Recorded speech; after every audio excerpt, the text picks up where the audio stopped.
నిన్నటి శ్లోకాలు చూడండి, 1, 2, 3. సంజయ ఉవాచ తం తథా కృపయావిష్టం అశ్రుపూర్ణాకులేక్షణం విషీదంతమిదం వాక్యం ఉవాచ మధుసూదనః శ్రీ భగవానువాచ కుతస్త్వాకష్మలమిదం విషమే సముపస్థితం అనార్యజుష్టమస్వర్గ్యం అకీర్తికరమర్జున క్లైబ్యం మాస్మగమపార్థ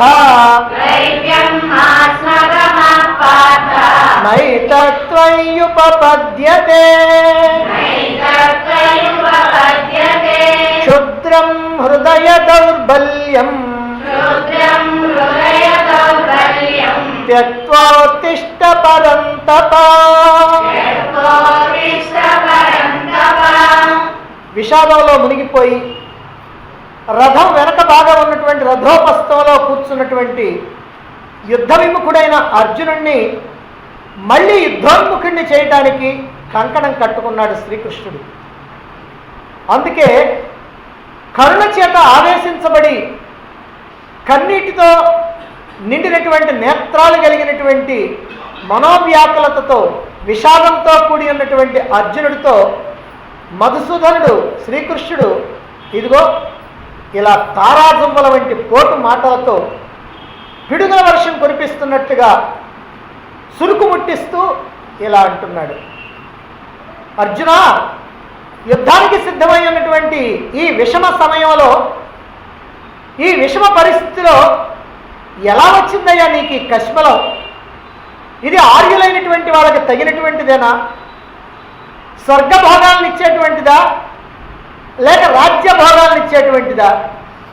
ఎందుకు కొరగానటువంటి ఈ కష్మలం, ఈ కల్మషం నీకు ఎక్కడి నుంచి వచ్చింది? అసలు నీవు దయ చూపిస్తున్నది ఎవరి మీద?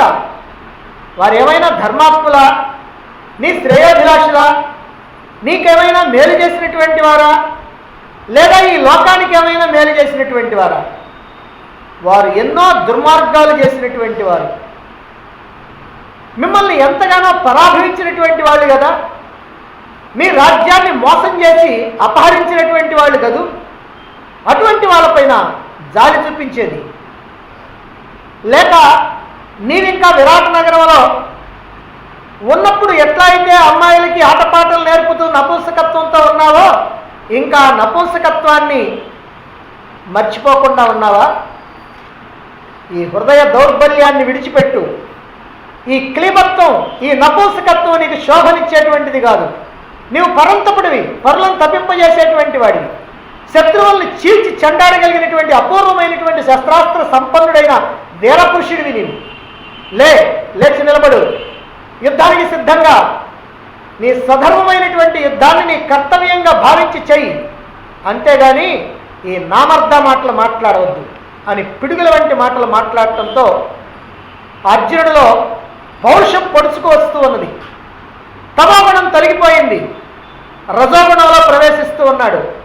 అలా ప్రవేశించినటువంటి అర్జునుడు మరి శ్రీకృష్ణుడితో ఏమంటున్నాడో తర్వాత శ్లోకాల్లో చూడండి, 4, 5. అర్జున ఉవాచ కథం భీష్మమహం సంఖ్యే ద్రోణం చ మధుసూదన ఇషుభి ప్రతియోత్స్యామి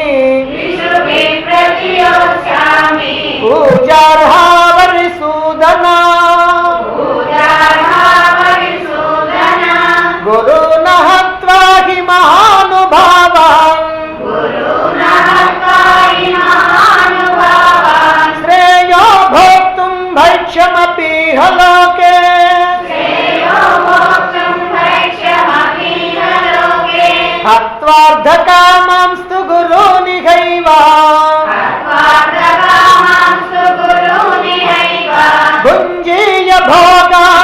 రుధిరప్రదిగ్ధాన్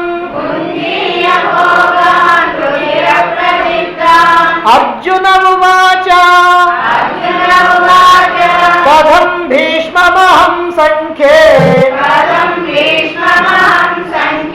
ద్రోణం చ మధుసూదన ఇషుభిః ప్రతియోత్స్యామి పూజార్హా వరిసూదన గురో మహత్వా హి మహానుభావం శ్రేయో భోక్తుం భైక్ష్యమపీహ లోకే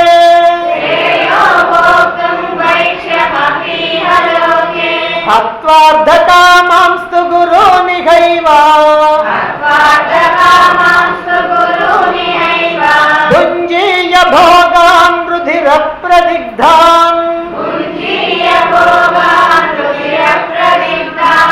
అర్జున ఉవాచ, అర్జునుడు అంటున్నాడు ఇప్పుడు. శ్రీకృష్ణుడు పిడుగుల లాంటి మాటలు మాట్లాడాడు. ఎలాగైనా సరే అర్జునుడిలో పౌరుషం కలిగించాలనుకున్నాడు. అలా కలిగించేటప్పటికీ అర్జునుడిలో వచ్చింది మార్పు. ఏమి మార్పు వచ్చింది? ఆ మార్పు వచ్చినటువంటి అర్జునుడు ఎలా మాట్లాడుతున్నాడు, ఏం మాట్లాడుతున్నాడు? అదిగో హరిసూదన. హరి అంటే శత్రువు, సూదన అంటే చంపేవాడు, అంటే శత్రు సంహారకుడైనటువంటి వాడా. మధుసూదన, మధు అనేటువంటి రాక్షసుని సంహరించినటువంటి వాడా. ఇక్కడ రెండు రకాలైనటువంటి విశేషణాలు భగవానుడికి తగిలించారు. హరిసూదన, మధుసూదన. శత్రు సంహారకుడు, మధు అనేటువంటి రాక్షస సంహారకుడు. అంటే శత్రు సంహారకుడైనటువంటి ఓ మధుసూదన, పూజార్హవు, పూజించదగినటువంటి వారైనటువంటి భీష్మద్రోణంచ. భీష్మద్రోణులు, ఈ భీష్మద్రోణులు ఎలాంటి వాళ్ళంటే పూజించదగినటువంటి వాళ్ళు. అర్జునుడికి ప్రత్యేకంగా పూజించదగినటువంటి వాళ్ళు. మరి అటువంటి పూజించదగినటువంటి వాళ్ళైనటువంటి భీష్మద్రోణంచ, భీష్మద్రోణుల్ని సంఖ్యే యుద్ధంలో అహం, నేను కథం ఇషుభి, బాణాలతో ప్రతియోత్స్యామి, ఎదుర్కోగలను. ఇది మొట్టమొదటి సందేహం. ఓ కృష్ణ, వాళ్ళు పూజించదగినటువంటి వాళ్ళు కదయ్యా భీష్మద్రోణులు. అటువంటి పూజించదగినటువంటి వాళ్ళని ఈ యుద్ధంలో బాణాలతో నేను ఎలా ఎదుర్కోగలుగుతాను అని అంటున్నాడు. అలా అని తర్వాత చెప్తున్నాడు, మహానుభావులైనటువంటి గురువుల్ని నహత్వ, వధించకుండా, ఇహలోకే, ఈ లోకంలో భైక్ష్యం భోక్తుం, బిచ్చమెత్తుకొని జీవించడం శ్రేయ, మేలు కదా. మహానుభావులైనటువంటి గురువుల్ని చంపి ఈ రాజ్యభోగాలు అనుభవించడం కన్నా హాయిగా బిచ్చమెత్తుకొని జీవించడం మంచిది కదా. గురువుని హైవ, ఇక్కడ గురువుల్ని హత్వార్థ, వధించినట్లయితే రుధిర ప్రదిగ్ధాన్, రక్తంతో తడిసినటువంటి భోగాన్, సంపదలు, భోగాలు భుంజీయ, అనుభవించగలం. ఇక్కడ మనం ఏ రకమైనటువంటి భోగాలను అనుభవిస్తామనంటే, గురువుల్ని కనుక చంపినట్లయితే మనకు వచ్చేటువంటి భోగాలు రక్తంతో తడిసినటువంటివి. ఆ భోగాలను అనుభవించాల. అదే ఇప్పుడు నేను చేయవలసింది అని అంటున్నాడు. శ్రీకృష్ణుని యొక్క పోటు మాటలతో తేరుకున్నటువంటి అర్జునుడు తన బాధకి కారణాన్ని వినయంతో విన్నవిస్తున్నాడు. ఇక్కడ, ఓ కృష్ణ, ఎదురుగా యుద్ధభూమిలో ఉన్నటువంటి భీష్మద్రోణులు పూజించదగినటువంటి మహానుభావులు. తండ్రి లేనటువంటి మమ్మల్ని చిన్నతనం నుంచి ఎత్తుకొని పెంచి పెద్ద చేసినటువంటి మహాత్ముడు తాతగారు. మాపై ఎంతో ప్రేమని, వాత్సల్యాన్ని, ఆప్యాయతని చూపించి మాకు మంచి బుద్ధులు నేర్పించినటువంటి వాడు. ఇక ద్రోణాచార్యుడు ఉన్నాడు, ఆయన మా గురుదేవుడు. అశ్వత్థామ కామపుత్రుడు, అర్జునుడేమో ప్రేమపుత్రుడు అని భావించి సొంత కుమారుడి కన్నా ఎక్కువగా నన్ను అభిమానించినటువంటి వాడు మా గురుదేవుడు ద్రోణాచార్యుడు. అలా అభిమానించాడు కనుకనే సర్వశస్త్రాస్త్ర రహస్యాలన్నింటినీ కూడా నాకు తెలియజేశాడు. సొంత కుమారుని కన్నా ఎక్కువగా నాకే అనేకమైనటువంటి అస్త్రశస్త్ర విద్యల్ని అందించాడు. బ్రహ్మాస్త్రం, బ్రహ్మశిరానామకాస్త్రం మొదలైనటువంటి అస్త్రాలని ప్రసాదించి అస్త్ర విద్యలో నన్ను గొప్ప ప్రవీణుని గావించాడు. అంతేకాదు నాకు ఇంకో మాట కూడా ఇచ్చాడు. నాకన్నా అధికుడైనటువంటి వాడు ఎవరు కూడా తన శిష్యుల్లో ఇక ఉండడు అని కూడా నాకు హామీ ఇచ్చాడు. దానికి ప్రతిఫలంగా అలాంటి మహానుభావుడైనటువంటి గురువు, అలాంటి వాత్సల్యంతో ప్రేమతో నన్ను చేరదీసినటువంటి ఆ గురువుకి ప్రతిఫలంగా ఆయన నేర్పినటువంటి విద్యని ఆయన మీదనే ప్రయోగించి గురుద్రోహానికి పాల్పడమంటావా? నేనేమైనా భస్మాసురుణ్ణా?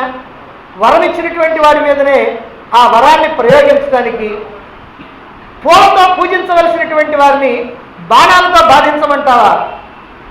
ఇది ఆర్య లక్షణమా, అనార్య లక్షణమా? స్వర్గ్యమా, అస్వర్గ్యమా? కీర్తికరమా, అకీర్తికరమా? ఇప్పుడు చెప్పు. గురువుల్ని చంపితే ఏమిటో? నీవు నన్ను అన్నావు యుద్ధం కనుక మానేస్తే ఇది అనార్య లక్షణం అన్నావు, అంతేకాకుండా అస్వర్గ్యం అన్నావు, అంతేకాకుండా అకీర్తికరం అన్నావు. ఇప్పుడు చెప్పు, గురువుల్ని చంపితే స్వర్గం వస్తుందా, కీర్తి వస్తుందా, ఆర్య లక్షణం అవుతుందా? నా బాధను అర్థం చేసుకోవయ్యా. నీకేం చెప్తావు? నీవు అరిసూదనుడివి, అంటే శత్రువుల్ని సంహరించేటువంటి వాడివి. మధుసూదనుడివి, మధు అనేటువంటి రాక్షసుని సంహరించినటువంటి వాడివి. కానీ గురుసూదనుడివి కాదు కదా, అంటే గురువుని చంపినటువంటి వాడివి కాదు కదా. పైగా ఎప్పుడో చనిపోయినటువంటి గురుపుత్రుడి కోసమని యమధర్మరాజుతో పోరాడి ఆ చనిపోయినటువంటి బిడ్డని బ్రతికించి తీసుకొచ్చి గురుదక్షిణగా సమర్పించి నీ గురుదేవుల్ని, నీ గురుపత్రిని ఆనందపరిచావు. నన్నేమో గురువుతో యుద్ధం చేసి చంపమంటున్నావు. నీవేమో గురువుకి అపూర్వమైనటువంటి అసాధ్యమైనటువంటి గురుదక్షిణని సమర్పించి శిష్యుడంటే ఇలా ఉండాలి అని లోకమంతా ప్రశంసించే విధంగా పనిచేశావు. నన్నేమో గురువుతో యుద్ధం చేసి ఆ గురువుని సంహరించి గురుద్రోహం చేసి శిష్యుడంటే ఇలా ఉండకూడదు అని లోకం చీకొట్టేటట్టుగా నన్ను పురికొల్పుతున్నావు. ఇదేమన్నా నీకు న్యాయంగా ఉందా కృష్ణ? ఈ యుద్ధం గురువులతోటి, బంధువులతోటి, ఆత్మీయులతోటి చేసేటువంటిదయ్యా. అందుకే నాకు ఇంతటి బాధ. నా బాధ నీకు ఎలా అర్థమవుతుంది? ఎవరికైనా అనుభవానికి వస్తే కానీ తెలియదులే అని లోపల మదనపడుతున్నాడు అర్జునుడు. ఇప్పుడు తమో గుణంలో నుంచి లేవటానికై శ్రీకృష్ణుడి యొక్క పోటు మాటలు అర్జునుడి మీద బాగా పనిచేసినాయి. అందుకనే నేను యుద్ధం చేయనని కూర్చున్నటువంటి వాడు మళ్ళీ చిన్నగా రజోగుణంలోకి వచ్చి తన యొక్క కారణాలు తెలియజేస్తూ ఉన్నాడు. అందుకే మళ్ళీ రజోగుణంలోకి రావడంతో అహంకార మమకారాలు కూడా లేచి. ఏమిటి అహంకారం? ఏమిటి? ఇప్పుడు జరుగుతున్నటువంటి యుద్ధం ఇద్దరు వ్యక్తుల మధ్య జరిగేటువంటి యుద్ధం కాదు, రెండు సేనల మధ్య జరిగేటువంటి యుద్ధం. భీష్మద్రోణులు కౌరవ సేనలో ఒక భాగం, అలాగే అర్జునుడు పాండవ సేనలో ఒక భాగం. కానీ అర్జునుడు ఏమనుకుంటున్నాడంటే తన సేన కన్నా తాను ప్రత్యేక వ్యక్తిని అనుకుంటున్నాడు. ఇది అహంకారం. తాను సేనలో ఒక భాగం అని అనుకోకుండా తానే సేన లేదా తాను ప్రత్యేకమైనటువంటి వాడు అని అనుకుంటున్నాడు అర్జునుడు. అలాగే భీష్మద్రోణుల్ని కూడా ఆ కౌరవ సేన కంటే ప్రత్యేకమైనటువంటి వ్యక్తులుగా భావిస్తున్నాడు. కౌరవ సేన అంటే అధర్మానికి నిలబడ్డది. ఆ అధర్మానికి నిలబడ్డటువంటి ఆ కౌరవ సేనలో ధర్మాత్ములు ఉన్నప్పటికీ కూడా వాళ్ళు అధర్మాన్ని ప్రోత్సహించడానికి నిలబడ్డటువంటి వాళ్ళే. కనుక భీష్మద్రోణులు కూడా ఆ సేనలో ఒక భాగం. కానీ వాళ్ళని ప్రత్యేకంగా బయటికి తీసి ఆ భీష్మద్రోణులు నాకు తాత, నాకు గురువు, వాళ్ళందరూ నాకు సంబంధించినటువంటి వాళ్ళు